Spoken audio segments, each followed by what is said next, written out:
എനിക്ക് റിസർവേഷനിൽ വേറൊരു എതിർപ്പുള്ളൊരു കേസ് എന്താണെന്ന് വെച്ച് കഴിഞ്ഞാൽ, ഇപ്പോൾ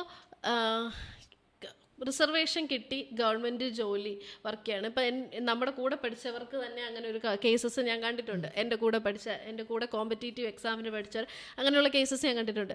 അച്ഛനും അമ്മയും ഇതുപോലെ റിസർവേഷനുള്ള കാറ്റഗറിയിൽ നിന്ന് വന്നവരാണ്. രണ്ടുപേർക്കും ഗവൺമെൻറ് ജോലിയാണ്. രണ്ടുപേരും നല്ല ഹൈ പൊസിഷനിൽ ഗവൺമെൻറ് ജോലിയിൽ ഇരിക്കുന്ന ആൾക്കാരാണ്. അവരുടെ മകനോ മകളോ ഒരു ജോലിക്ക് കയറുമ്പോൾ ഈ കോമ്പറ്റേറ്റീവ് എക്സാമിനാണെങ്കിലും എന്ത് കാര്യത്തിനാണെങ്കിലും അവിടെ ഫീസ് എക്സംഷൻ ഉണ്ട്.